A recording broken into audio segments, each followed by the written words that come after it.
আসসালামু আলাইকুম আৰহামাতুল্লাহি ৱাবাৰাকাতুহ। আজি আপোনালোকৰ ওচৰলৈ কেইটিমান গুৰুত্বপূৰ্ণ কথা লৈ আহিছোঁ। অজু আৰু নামাজ ভংগ হোৱাৰ কাৰণ কেইটা আৰু কি কি, গোটেইখিনি জানিবলৈ ভিডিঅ'টো স্কিপ নকৰাকৈ শেষলৈ চাই থাকক।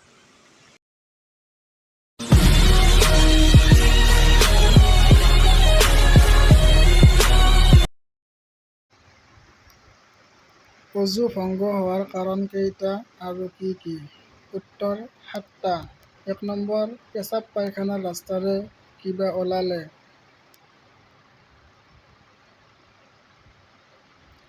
2 নম্বৰ, উন্মাদ বা অচেতন হৈ গ'লে। 3 নম্বৰ, যিকোনো বস্তুত হেলান দি শুলে। 4 নম্বৰ, মুখ ভৰি বমি কৰিলে। 5 নম্বৰ, শৰীৰৰ যিকোনো ঠাইৰে তেজ বা পুজ ওলাই বৈ গ'লে। 6 নম্বৰ, দাঁতৰ পৰা থুৰ সমান বা তাতকৈ বেছি তেজ ওলালে। 7 নম্বৰ, নামাজত উচ্চস্বৰে হাঁহিলে। নেক্সট, নামাজ ভংগ হোৱাৰ কাৰণ। নামাজ ভংগ হোৱাৰ কাৰণ কেইটা আৰু কি কি? উত্তৰ: 19টা। 1 নম্বৰ, নামাজৰ ভিতৰত কথা কোৱা। 2 নম্বৰ, নামাজত চালাম দিয়া। 3 নম্বৰ, নামাজত চালামৰ উত্তৰ দিয়া। 4 নম্বৰ, নামাজত উ-আ শব্দ কৰা। 5 নম্বৰ, বিনা কাৰণত কাহ মাৰা। 6 নম্বৰ, বিপদ বা বিষ বেদনাত শব্দ কৰি কান্দা। 7 নম্বৰ, নামাজৰ বাহিৰৰ ব্যক্তিৰ লুকমা গ্ৰহণ কৰা।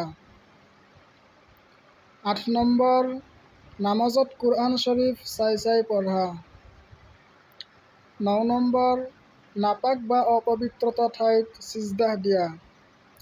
10 নম্বৰ, নামাজত কোনো দুনিয়াদাৰী বস্তু চোৱা। 11 নম্বৰ, পান আহাৰ কৰা। 12 নম্বৰ, আমলে কচিৰ। 13 নম্বৰ, কিবলাৰ ফালৰ পৰা বুকু ঘূৰাই অনা। 14 নম্বৰ, ইমামৰ আগত মুক্তাদি থিয় হোৱা। 15 নম্বৰ, প্ৰতি ৰুকুনত দুবাৰতকৈ বেছি খোজোৱা।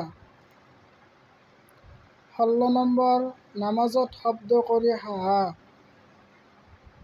17 নম্বৰ, 3 তচবিৰ সমান চতৰ খোল খাই থকা। 18 নম্বৰ, নামাজত হাঁচিৰ উত্তৰ দিয়া।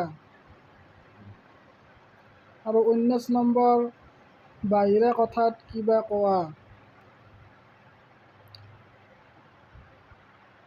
ভিডিঅ'টো ভাল লাগিলে লাইক, কমেণ্ট, শ্বেয়াৰ, ছাবস্ক্ৰাইব কৰি দিব।